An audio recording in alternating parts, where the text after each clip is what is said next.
Hello, guys. You know, it takes 654 years before it to connect. So, if you're catching the replay, you're going to have to just give it 1 minute. Okay, it's more than 1 minute. And while I figure out what I'm talking about. Oh, shoot. I had some important things to talk about. See, I got my little notes.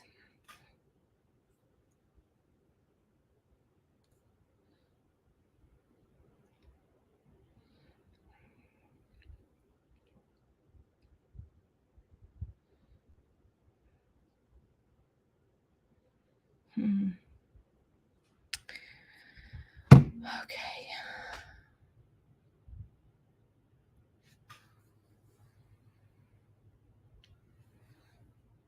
Good morning, y'all.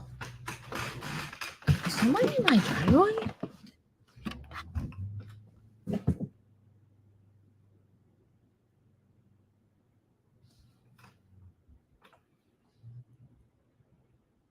Oh, it's the porta potty guy cleaning my porta potty.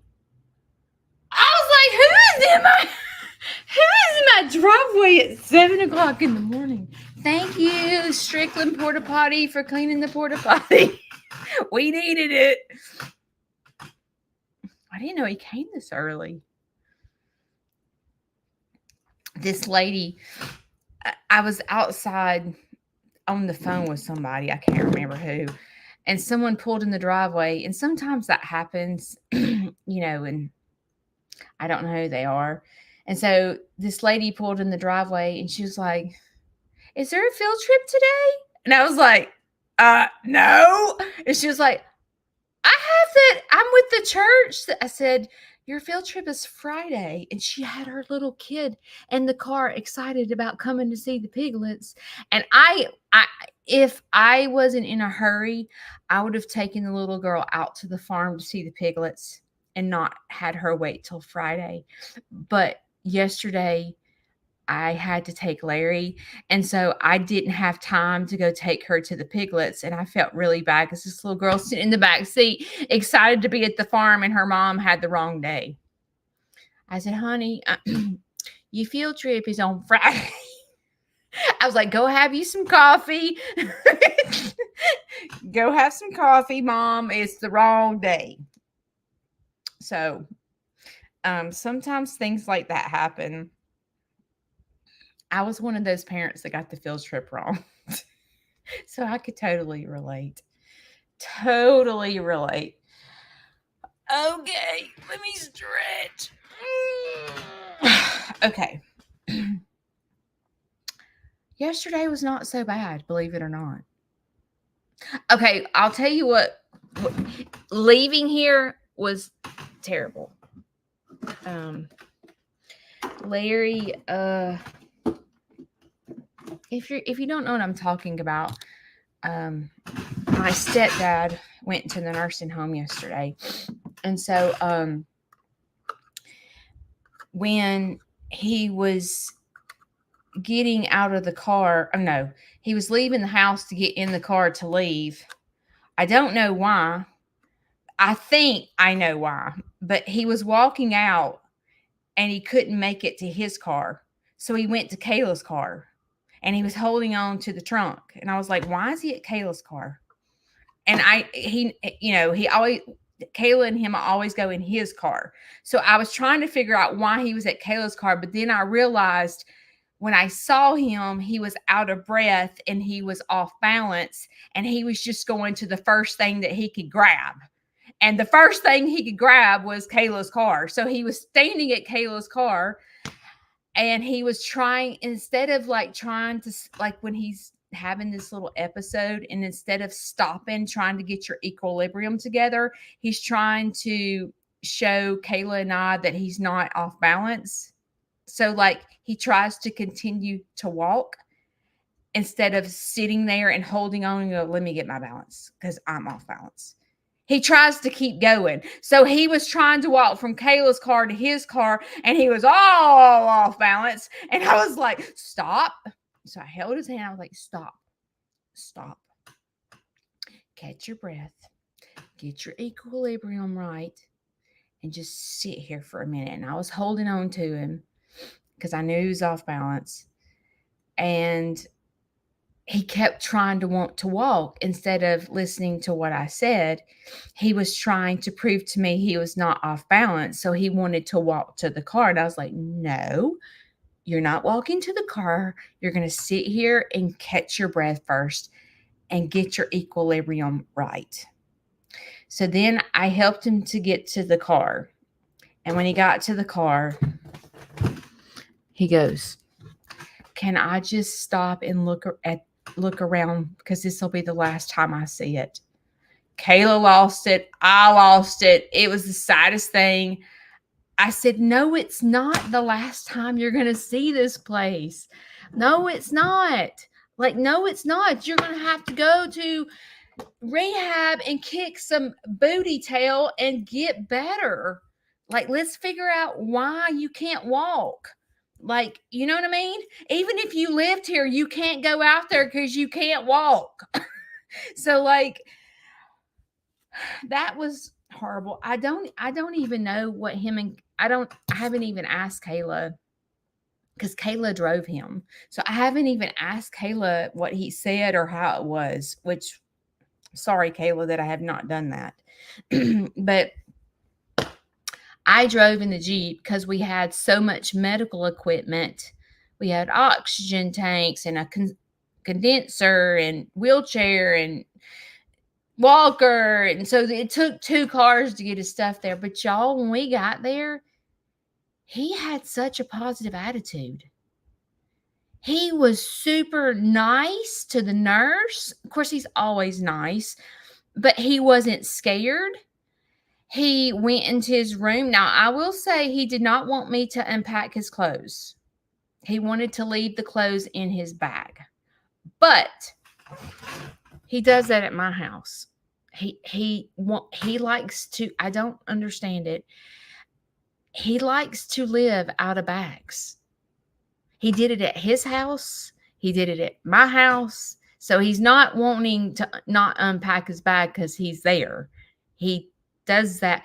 If you went into his house right this minute, you're going to find trash bags all over his bedroom floor because he lives out of trash bags. And when I ask him, why do you do this? I don't understand. And I've told y'all this before, but he told me that when he was a kid, they didn't have closets. So his mom made him put his clothes in his trash bags.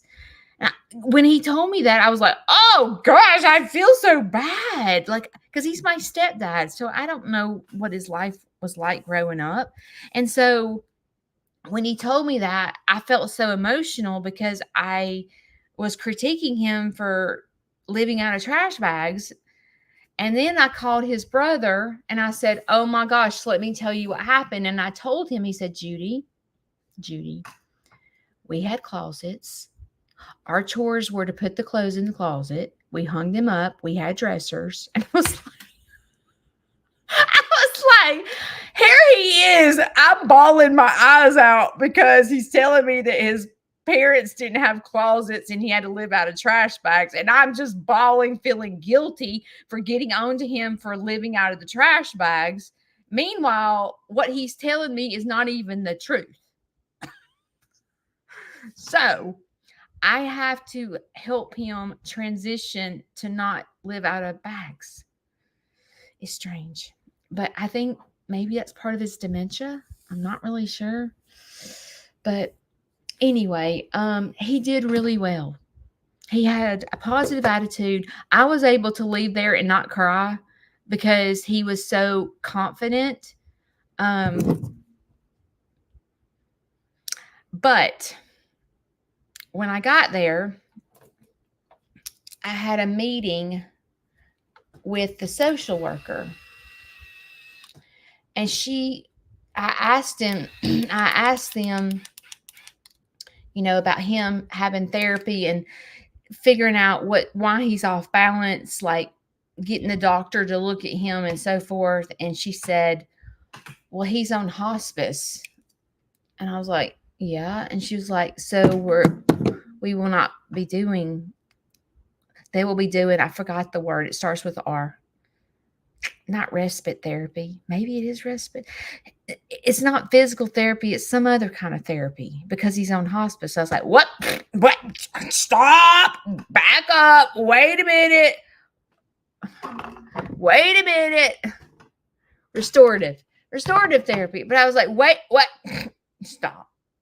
I'm like, so you're telling me that he's not going to have full-fledged therapy because he's on hospice? Well, flipping get him off hospice. Like, what do we need to do? And so when I said that to them, they're like, wait a minute, you want him off hospice? I said, I don't know. I feel confused. Okay. I said, this is what I want. I want the doctor to look at him and tell me what is going on with him. And if he can get better, yes, get him off hospice and put him in rehab, like put him through therapy if he can get better. But I feel like there's something medically wrong. And if we start doing physical therapy and he's off balance and it's something with his brain or like he's had a stroke or like, don't we need to know that first before we just put him in full-fledged therapy and go, okay, let's go start walking. And he's like this. Like, I feel like we need to address him medically first before we just kick butt and start changing everything. So today he is going to be evaluated by therapy. And then his doctor, I told y'all the nursing home doctor is Larry's doctor. So the doctor's coming Thursday or Friday, and he's going to evaluate him to kind of see what we need to do. So there's going to be a little bit of a holding period to see, because we need to address this medical stuff first. Because something's not right. Something is not right. Meanwhile, while I go to the nursing home today, well, let me back up. So yesterday, remember I was telling you guys, if you're older and hadn't done your funeral yet, you need to do it, because if you have to go attend a nursing home, they're going to take your life insurance. Isn't that fun that you pay for life insurance your entire life because you want to make sure that there's money for your funeral when you die? Because as a responsible human being, that's what we're taught to do, is to go get life insurance, so we always have money for our funeral, because we sure don't want to leave that debt with our family, right? We all do it. Well, if you go into a nursing home, you lose your life insurance. So you need to know that. So losing his life insurance, I found out that I was able to go prearrange his funeral and pay for it before Medicaid wipes him out. Thank God. So yesterday, on top of taking him to the nursing home for the first time, I got to go to the funeral home to prearrange his funeral. That was emotional.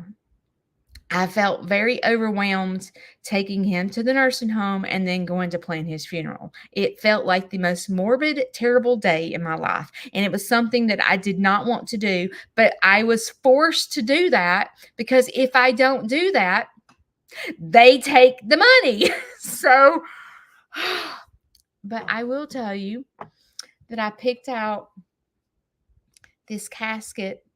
Larry has had tractors his whole life. So I picked out this casket that had a tractor on it. So I showed it to Larry because he knew what I was doing. He understands what's going on. And he really liked what I did. So it made me feel good. But today, I got to go back to the nursing home because he's being evaluated for physical therapy. And I have to go to the funeral home to pay for his funeral. Do y'all know how much a funeral is? Do y'all know how much a funeral is? Okay. If you have the money, I'm 53 and I told Shane, we are going to prearrange our funeral. Like soon. I'm not doing this.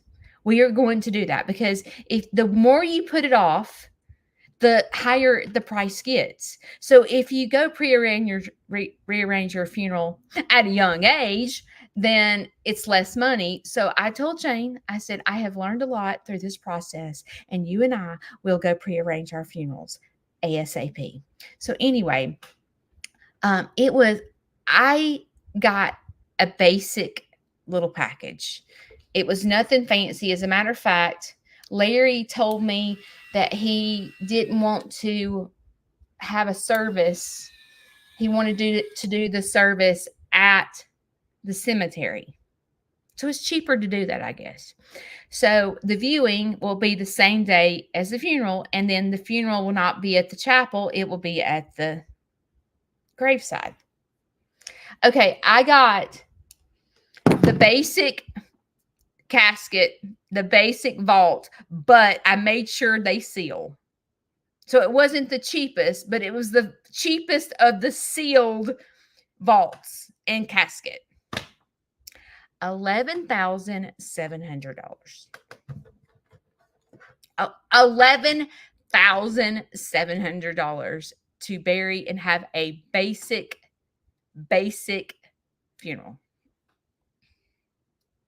Isn't that crazy? Did y'all know that? Did y'all know that a nursing home is basically $10,000 a month? No wonder everyone goes broke and Medicaid has to kick in. Like, I feel like something needs to be changed about our system. Like, I feel like the elderly people are neglected. When Medicaid takes the elderly's life insurance and leaves them with nothing, I feel like that is really a sad system. And part of me wants to quit Sneed's Farmhouse and try to change the way things are. I don't think no one would listen to me. But I feel like the elderly are done so wrong. I mean, I don't know why it costs $10,000 for a nursing home. I mean, I know that nurses are there 24/7, so I can see why it costs so much. But I still even though it's $10,000, I still have to or Larry has to pay for his laundry, his medicine, his haircuts, his cell phone, his insurance, things like that. I just feel like something in this world needs to protect the elderly. I feel like it's just because people my age that have parents that are elderly and are facing a decline, we have to work because we still have a house payment and insurance and all the things that we have to pay for. And it's like, it's impossible to work and take care of somebody that needs full-time care. You can't do both. So people our age has guilt because we want to take care of our parents, but we can't quit our job to take care of our parents because we still have to make a living ourselves to keep our bills up. So then people our age is filled with guilt and sorrow and just like all that. And then the elderly, I just hate it. I feel like we work our whole entire life. As I told y'all this yesterday, but as when you start getting on your own, your parents teach you need to invest. You need insurance. It's important to have insurance. It's important to have a savings account. Like you're taught that at a young age. And then when you get older, it just goes to nothing. Like it's just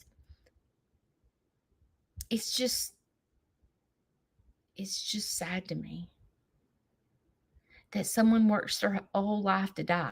So the moral to this story, I know that we do have to save our money because we might not go into a nursing home, right? I mean, we may die in our 60s, our 50s. But I'm going to tell you what I've learned through this is I've learned first of all, when you reach a certain age and you want your kids to inherit something, a nursing home goes back 5 years. So, like, I have to go to the dadgum bank and get 5 years of statements, 5 years of checks for them to sit there. And I'm like, and I said this to them. I was like, wait a minute. I'm going to go get a stack of papers from the bank this thick. And somebody's literally going to thumb through each page to see what we've spent out of his checking account. And she said, yes. I said, you cannot tell me that some jackleg is going to sit at a desk and go through all this paperwork to see if they're getting scammed for money, like we've hidden money somewhere. Like, really?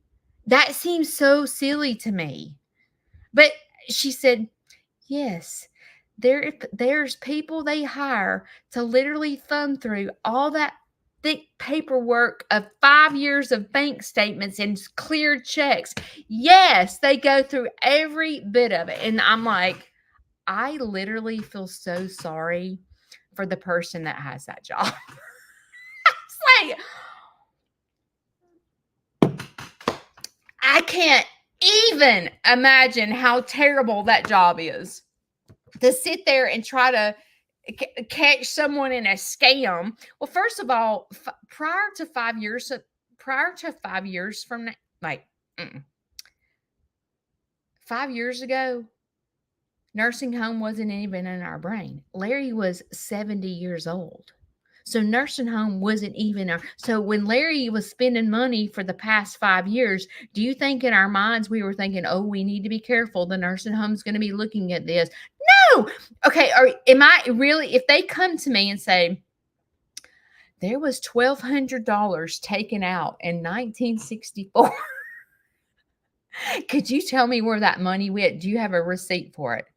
Do you think, first of all, I didn't even handle Larry's checking account at that point. So, like, I'm like, do you think I'm going to know where this money went?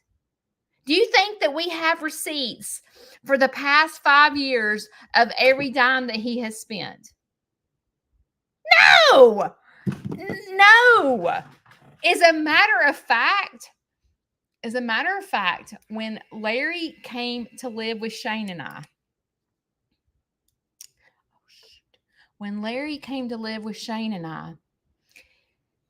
he was giving this woman buku of money. He gave the woman his car. Yeah.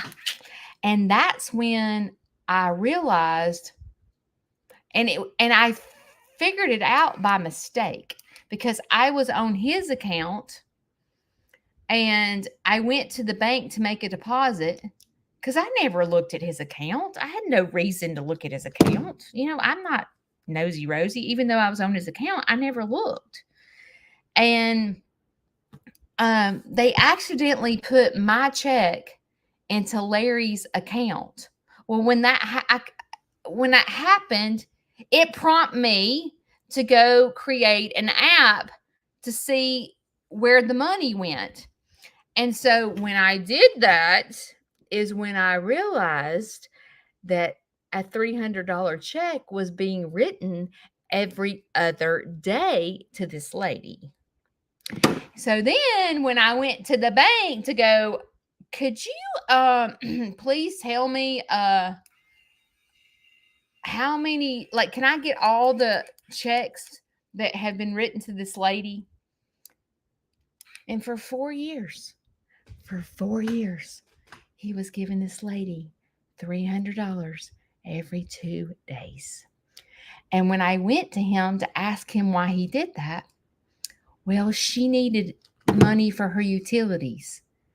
And she cut up some, she's good to me. She cuts up my cantaloupe. So you're giving this lady all this money and she cuts up your cantaloupe. Mm-hmm. That's when I realized something ain't right. So when the nursing home goes back Three, 3 years. I mean, 5 years. How the heck? How the heck are we gonna do this? So like, it just. So my moral to this story is, I know we never know at what age it's gonna come that our life is gonna go towards needing 24-hour care and our family can't take care of us. We're all probably going to face that one day, right? Most of us are going to face that one day. And I just say, you know how people tell you to live your life to the fullest? That sinks into me. I think about like so many times, like Shane and I. Shane and I have got this account and we've just kind of been stacking it up for when we retire.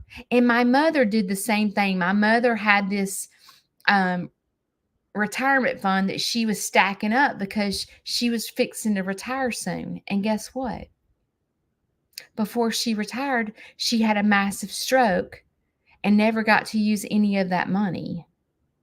And I think about that and I think, if we had a crystal ball, it could look in this crystal ball and see our future, we would do things a lot differently. Because where my mom was because she wanted to travel. So my mom was putting extra money into this retirement fund to kind of, bump it up so her and Larry could go travel and do things together. And instead, she got to spend it on a caregiver. Well, don't that suck? You know what I mean? Like, it's just, oh my gosh. It's just, as a matter of fact, my mother and Larry they were planning a trip to Disney World with no grandkids. They were planning they had already paid for the whole entire trip to go to Disney World. And mother had the stroke and she couldn't get a refund. And all that money just went down the tubes.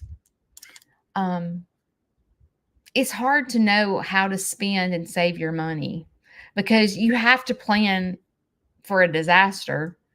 You have to plan for a disaster, but you also have to be mindful to live your life to the fullest. And if there's something that you've always wanted to do, like travel or something like that, it's like, do it now. Don't wait till you retire, because you could have a stroke.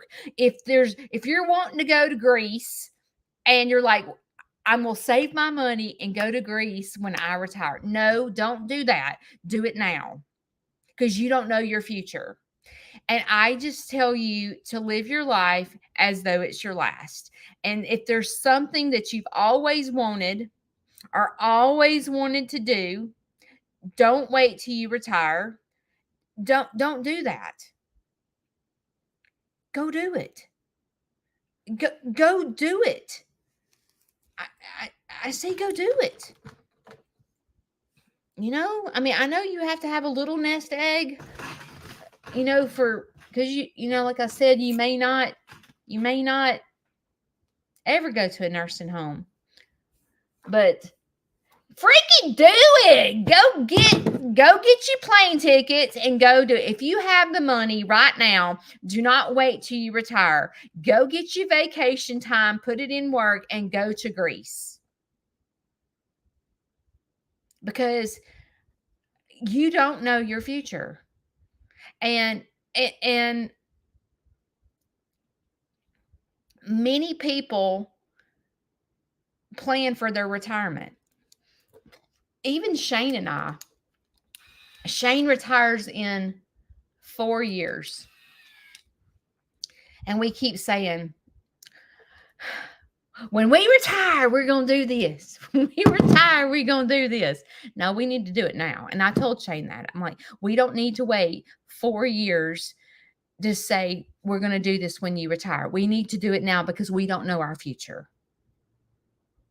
And I think that if something happened, even like if you wanted to go to a trip with your spouse and something didn't happen to you, but something happened to your spouse, let's just say, and you and him never got to take that trip to Disney World because you were planning it when you retire, and you were supposed to retire in a couple of months, like my mother. Well, she never got to go on it. Freaking go to Disney World. Don't wait till you retire. That's the moral to this story.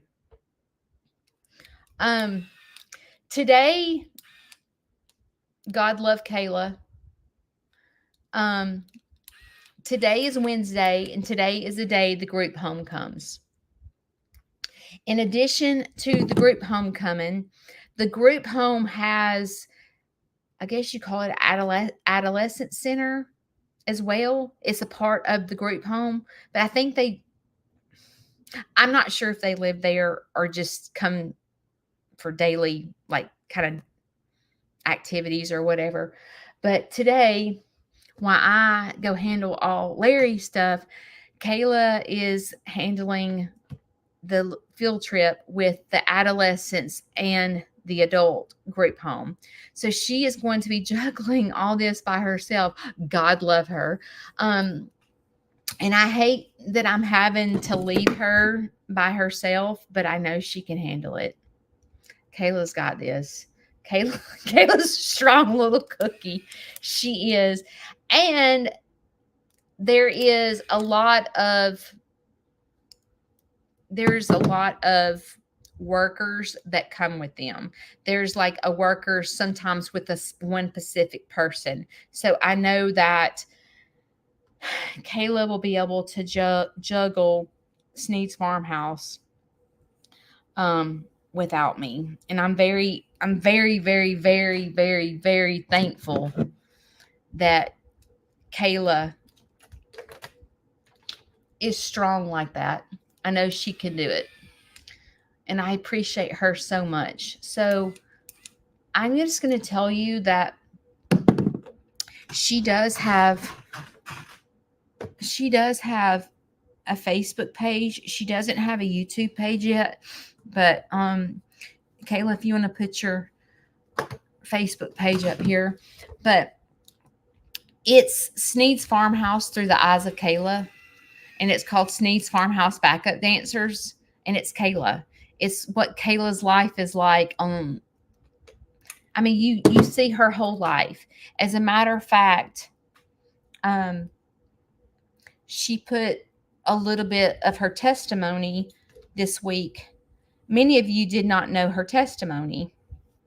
And it just like me, it took me a minute to tell y'all about me, and because, sometimes our past are things we're not proud of, but it's part of who we are. It's how we got to where we are today, all the train wreck all of us have been through, and she shared a little bit of her testimony on Facebook.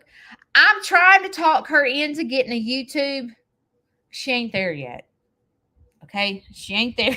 She ain't there yet. But she gonna get there. I'm talking about you, Kayla. I hope you don't care. But I can remember the first time she came here, and I gave her a cell phone, and I said, "Hey, I want you to video some footage." And this was Kayla. "Hey, it's Kayla.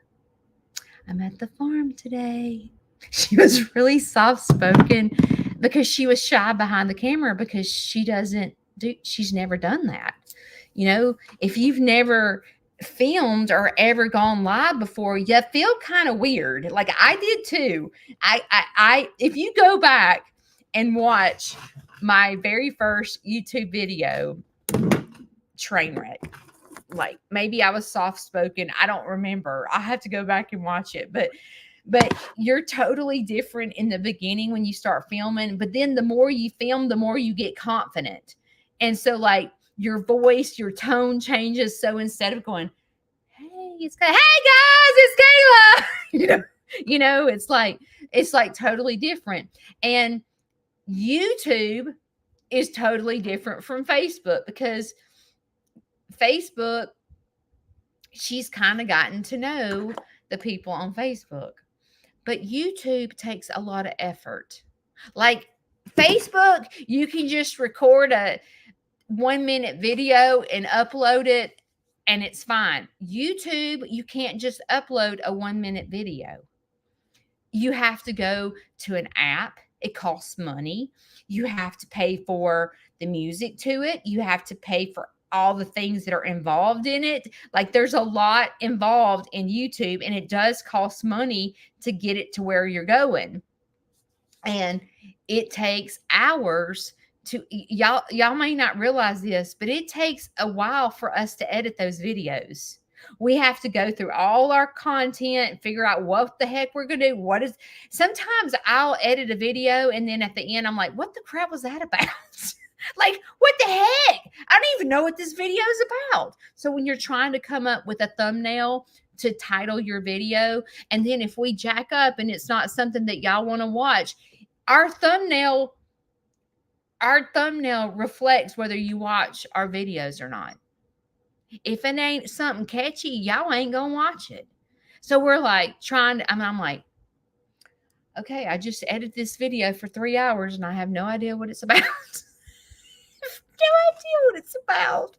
It's like, and you watch it over and over and over and over, trying to put it together. And by the time it's at the end, you got to watch the whole thing. You're like, if I hear myself talk one more time, I'm going to scream. I sound like this redneck country hit girl from South Alabama. I'm North Alabama. It's just, she's getting there.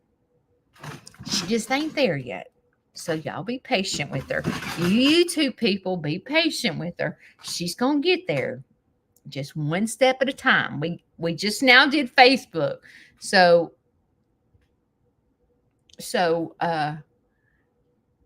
if you're how do you do this? There we go. I like Kayla's new makeup, by the way. Do y'all like it? Just know that she's getting there. But it takes a minute to learn how to do YouTube. It's not as easy as it seems. It's a lot of technical stuff. But one day when we slow down, I've been trying to show her a little bit on how to edit, but it takes a minute.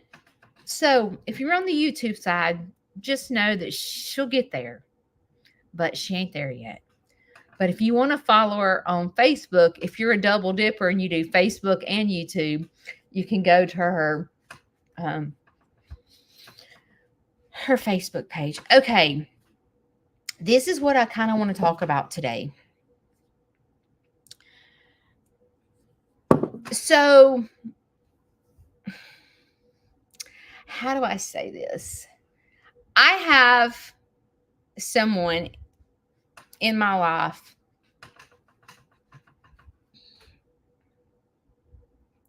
that is not in my life, if that makes sense. As a matter of fact, I have to be careful what I say. And sometimes it's hard trying to figure out how to tell y'all without telling y'all. You know what I'm saying? So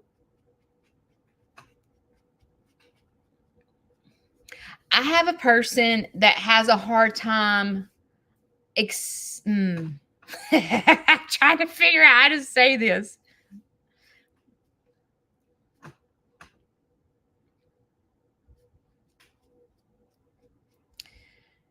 So sometimes in life, we have disappointment in people.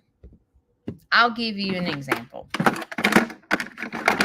So there's this lady in our family that fears, first of all, she's elderly. She's in her 80s, okay?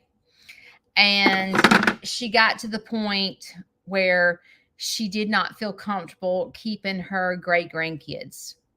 because she was in her 80s and she was just, she didn't have the energy to keep her great grandson, and she just wasn't comfortable. She was scared. What if something happens to me and I'm responsible for this great grandkid that's young, that can't call 911? You know what I'm saying?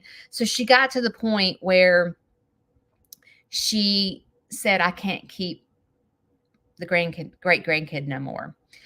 And the mother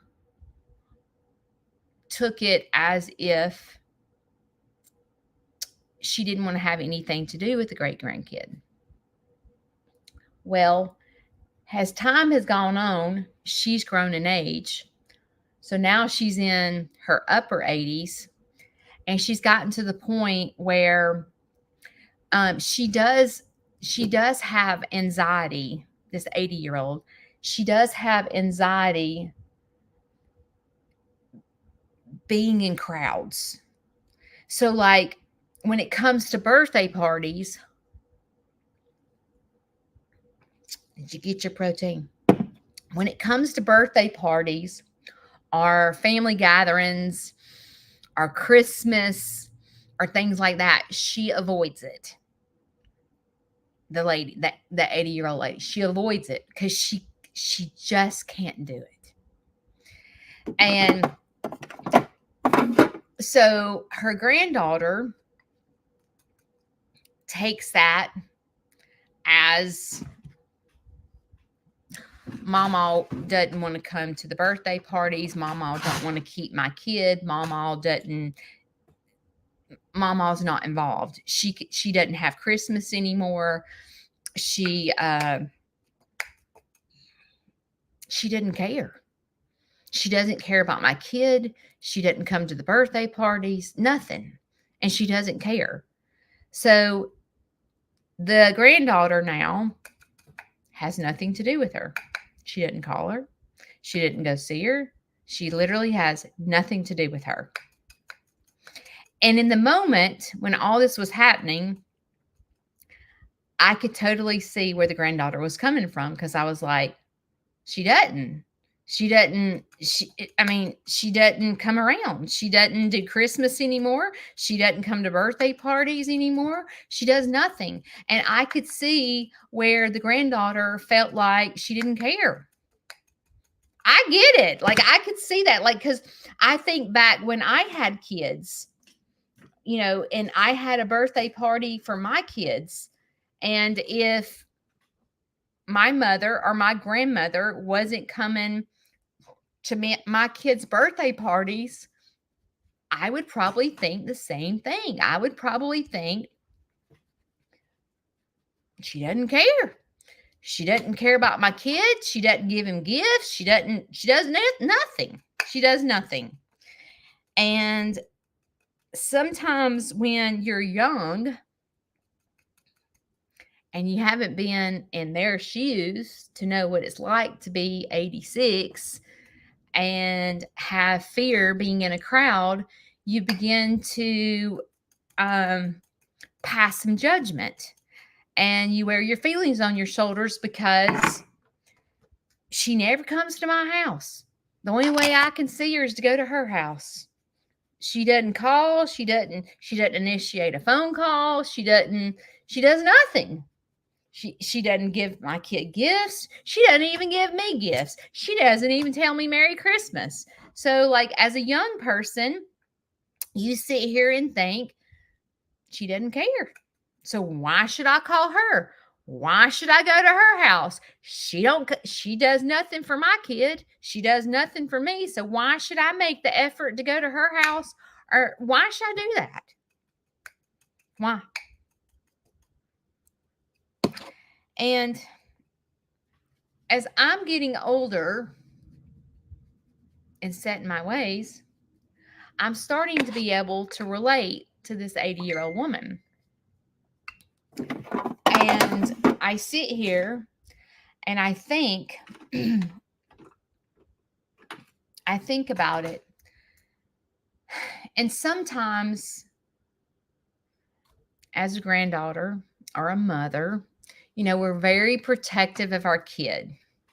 And if someone doesn't do or show our kid the attention we think they should get, we write them off.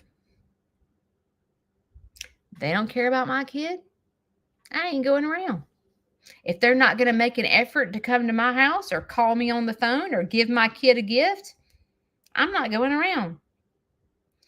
And as I get older and I sit here and let me say this.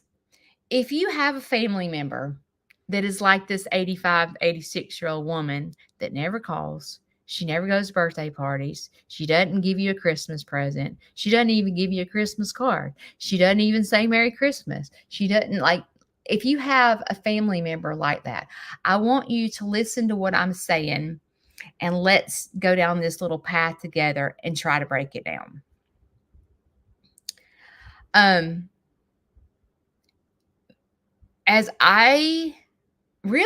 It's been since COVID. I never leave my house. Shane said, you've got to get in a habit of turning the alarm on. I'm like, dude, I don't leave the house. I don't leave the house. Why should I turn the alarm on to see myself come in and out of the house 500 times? He's like, Judy, turn the daggum alarm on. So I said, okay, I will get in a habit of turning the alarm on. I will do my best, and I will see myself go in and out of the house 455 times a day. But I sit here, and as COVID hit, and as I got animals and the responsibility of Larry, there was a day in my life where I used to love to go shopping. I used to love to go antique shopping and thrift store shopping, and I love that. And I still like it to this day, but I don't want to do it. It gives me anxiety to think about leaving my house. It's like when I leave my house, all I can think about is, oh my gosh, is George Lee having her baby? Is she doing okay? She's got those kids. Does she need a treat? All I could think about is I can't go anywhere because I'm too worried about my animals. So it's not a good balance. It's not a good balance at all. I have got to learn how to, first of all, trust Kayla that she's got this. And I do trust Kayla. I know that she's got this. Do I trust Shane with my animals? No. Do not. He knows how to put them to bed. He probably knows how to put them to bed better than Kayla, because Kayla doesn't put them to bed a lot. But Shane doesn't pay attention to the details. Shane would go to the barn, and if they had water and there was 2 drops of doo-doo in it, he would be like, they're good. Where I and Kayla are like, oh God, they got doo-doo in their water, we need to clean it out. And we got the scrub brush and we're scrubbing and cleaning it out. Shane is not going to do that. Shane is not doing that. If I tell Shane, will you go let the chickens out? He literally goes and lets the chickens out. If I said, Kayla, will you go let the chickens out? Kayla in her head knows that means let the chickens out, check the water, check the feeder, make sure everyone's okay. But Shane in his brain goes, you didn't tell me to do the water and the feed. You told me to let the chickens out. I'm like, so you're just going to let them out with no water? Let's think about this for just a minute. But Shane doesn't do that. Where Kayla would go, hey, I let the chickens out. I gave them all fresh water. I gave the ducks new water in their duck pond. The barn all has water. Everyone has hay. Kayla knows that letting the chickens out means making sure everyone has fresh water and feed along with letting them out. As a matter of fact, Kayla would go to the extent of going, I've cleaned out their nesting boxes. I'll clean their cages next week, whatever. Where Shane is like, I'll let the chickens out. So I have anxiety about leaving because he doesn't do things like me, right? His brain doesn't work like mine and Kayla's. And it's because he has a full-time job. So like he ain't here all the time. So he don't really know what I do. I think he thinks I sit on the couch and eat bonbons all day long and take pictures and post them on Facebook. I think that's what he thinks. But when you come here and you work here and you watch what I do and you watch, hey, Kayla, will you clean out the coop today? Yes. And then 2 days later, it's like you didn't clean out the coop. She's like, Jesus, I just cleaned this out 2 days ago. Welcome to my life for the past 5 years. Yes. Gosh, I just cleaned this duck water out 2 hours ago and it looks like chocolate milk. Yeah. But what I'm getting at is I don't like to leave the house because of that. So I'm getting to the point where I am becoming this old lady that doesn't like to be in crowds. So it's almost like I can relate to this 85-year-old woman and I'm 53. Because I don't like to go to first of all, birthday parties for Shane and for myself require us to be around exes that hate us, ex-mother-in-law and father-in-laws that hate us, that, you know what I mean? Like all the divorce bull crap that goes with a divorced family. Like you have to be in the middle of all that and it's not fun. So like I find myself when I go to Shane's family's birthday parties, I'm like, I'm that other girl. You know what I'm saying? I'm like, it's just, so I can relate to this lady that feels like this. But, if we break it down and we think, instead of going, my grandmother never comes around, my sister, she never comes around, she never calls, she never does anything. But stop for just a minute. What do you do? And then you start taking up for yourself. You're like, well, I call and I go over there. She's just different. She's different from me. Like we're not the same person. We're like total different personalities. I'm very uppity and I try to make effort and she does nothing. She does nothing because you're so perfect, right? Just like me. I'm so perfect. I try. I have tried. I have called. I have done everything. And I just got to the point where I was like, I'm not doing it anymore. I'm tired of being the one that makes all the effort. Stop. And get in your sister's shoes or your granddaughter's shoes or your whatever, your great grandmother's shoes for just a minute. So if I got into this 85-year-old lady's shoes and I said, okay, first of all, let's start with physical. What does an 85-year-old lady feel like? She's tired, right? She's lived 85 years. You know what I'm saying? She's raised her kids. She's raised her grandkids. Like, she can't do it no more. So instead of her granddaughter going, she don't want to have anything to do with my kids. If you got in her shoes and were mindful of probably the physical pain, the tiredness that she feels, the 85 years of life that she's had, you might think in your head a little bit differently about her not keeping your kid.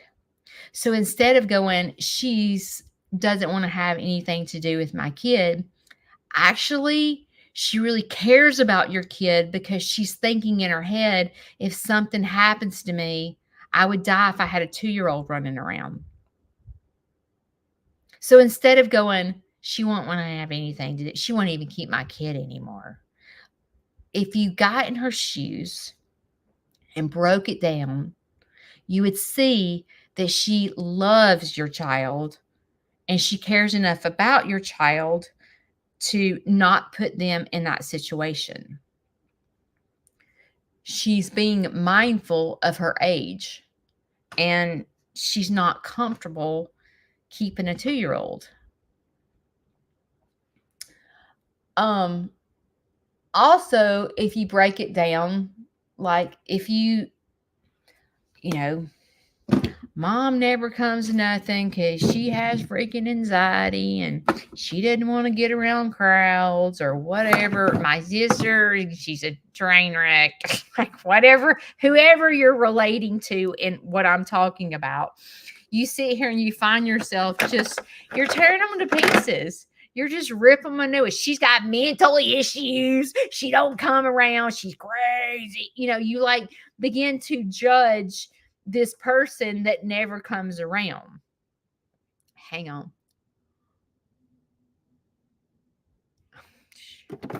You judge this person that never comes around because you think you know what she's thinking. She didn't care. When generally she does care. She's just in a different stage in her life. And a lot of people that have social anxiety, hang on.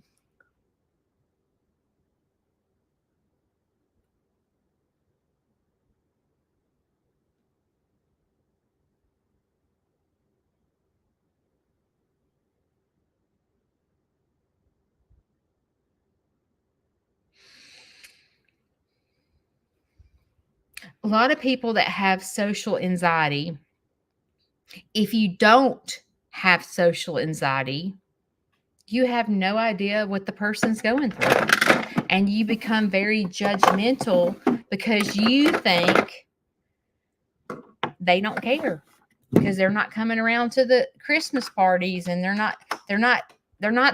They're not coming to your kids' birthday parties. And you're like, you don't understand.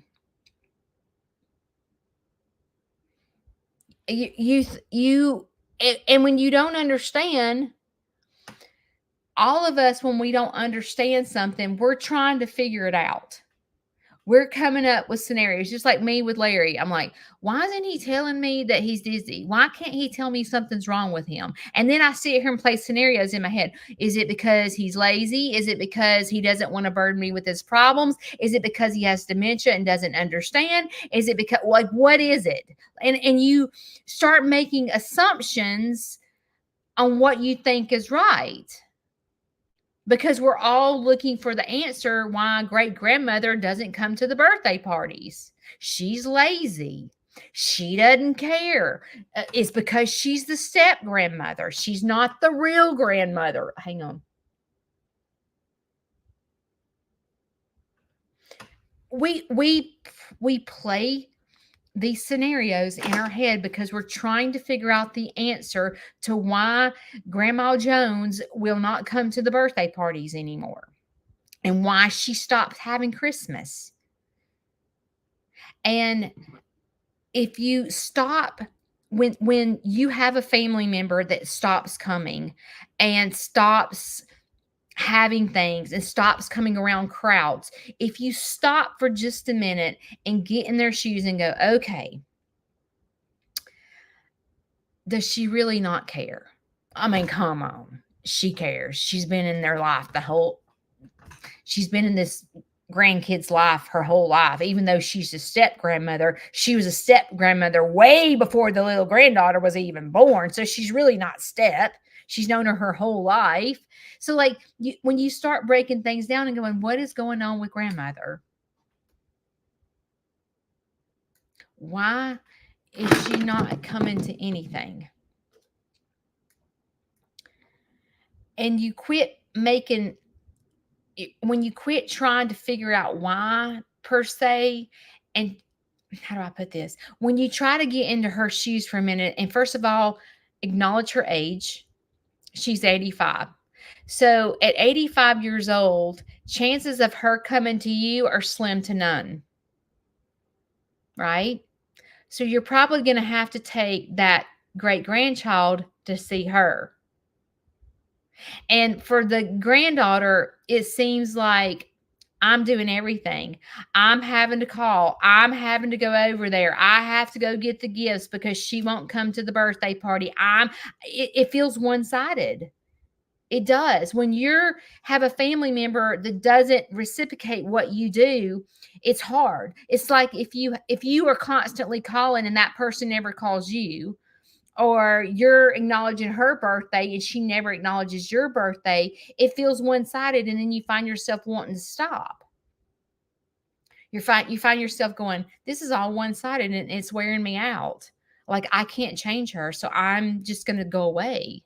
I'm just going to go go away because she didn't care when she does care.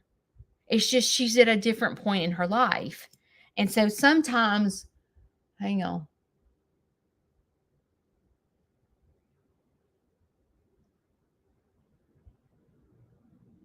And sometimes it's good to ask. Like, if you're trying to come up with, why doesn't my sister come to Christmas? What, instead of going, Lindsay, you never come to Christmas. You never acknowledge my kid's birthday. Instead of like doing that. So if you call her and go, you know, I miss having a relationship with you. You know, I miss how we used to play with Barbie dolls when we were kids. And like, I miss mom being around and us, like getting in trouble when we stole each other's clothes. Like, I miss those days. And, I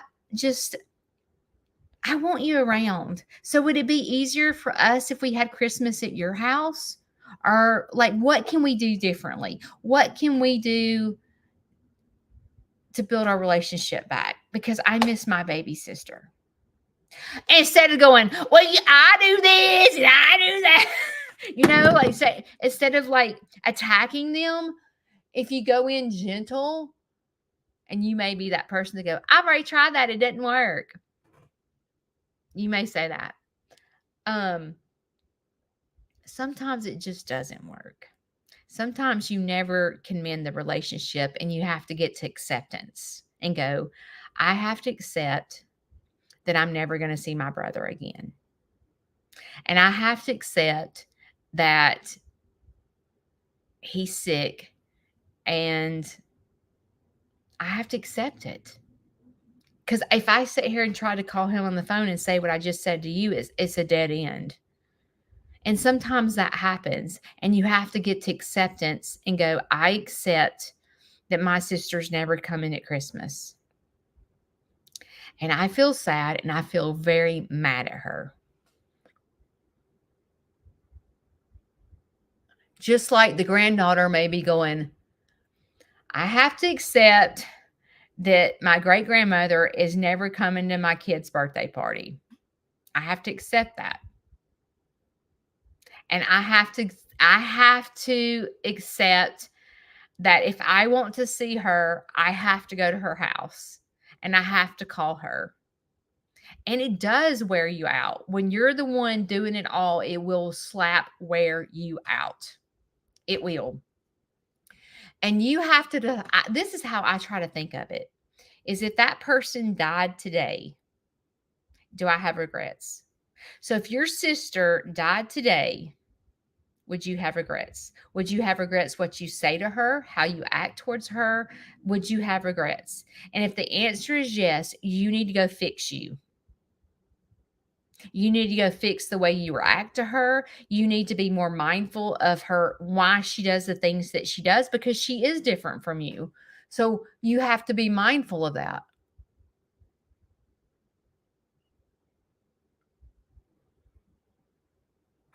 I just think as I get older, I can relate to this 85-year-old grandmother that doesn't initiate much anymore. I can relate to her because I find myself consumed in my farm.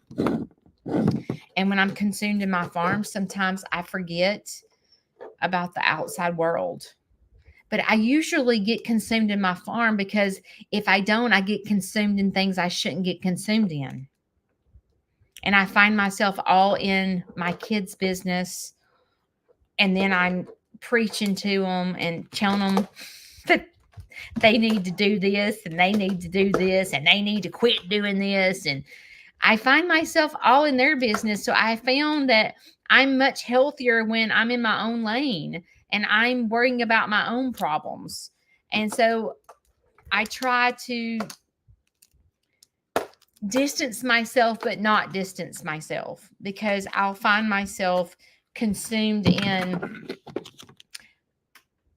I don't know, you know how like you're good if your kids are good, but when your kids are bad, you're like train wreck. It's kind of like that. And I find when I consume myself in making a difference in other people's lives and people come into my farm and me trying to be the best version of Judy that I can be, I find that my kids are better off that way. Because as a parent, I've taught. I have taught right from wrong. I've taught them. They know right from wrong. But now I need to live by example and quit talking. I need them to watch what I'm doing. And they watch. They might not say they watch. They might not be on here liking and commenting so much, but they watching. They're watching. As a matter of fact, yesterday when I dropped Larry off, you know what he said to Kayla and I before he left? He goes, I can't pull up Sneed's farmhouse on my phone. He was like in a panic because he couldn't watch Sneed's farmhouse. And I thought in my head, I told you guys on YouTube, I can see the age group that follows me, and it's 65 and older. And as he said that to me, I thought, I wonder if other people feel that way. Like if Sneed's farmhouse went away, would you go, oh my gosh, I can't pull up Sneed's farmhouse. I can't see Shishi. Oh my gosh, what am I going to do? I don't know if Georgia Lee's had her baby. Like I can't pull it up. Oh my gosh. And it meant a lot to me to know that Larry depends on Sneed's farmhouse for part of his happiness, because he can't physically go to the farm because he can't walk there, but he can look at it here. And I think about you guys that are elderly that can't walk to the farm, or that are, in a nursing home or wherever you're watching me from. I think, would you flip out if Sneed's farmhouse went away, would you be like Larry? And I don't realize sometimes how much you care about me and my animals. Sometimes I don't realize it. And then like, I'm going to tell you, I've been getting a lot of cards in the mail. And Larry has too. And I just want to thank you. Thank you for taking the time out and sometimes when you send a card, I can't find you on YouTube because it doesn't pull up by name, because you either have a different name. I can sometimes pull you up if you're on Facebook, but even with Facebook, if I go to Messenger, I can't create a message unless you message me. If you said to me, did you get my card? Then I'll be like, oh my God, I've been looking for you. Thank you so much for sending my card. I can't always find you, but just know in my heart that I appreciate you. A lot of you send me and Kayla stuff, and we appreciate you. Thank you so much. It means a lot to us, and it means a lot that you care enough about Larry. I do need to say this. Larry cannot receive mail at the nursing home. So know that. So Retha, if you send him cookies, you can send his cookies to my house, and I can take them to him. So if you want to send Larry a card or whatever, you can send it to me, and then I will go give it to him. So, all right. I have a lot to do today, and I need to go out there and get my day started. So, just know that he has a positive attitude and things are good. And today's going to be a good day. today's going to be a good day. All right, guys, today is Wednesday. It's hump day, and you have choices today. You can sit it out or you can dance, and I hope you dance. I'll see you next time.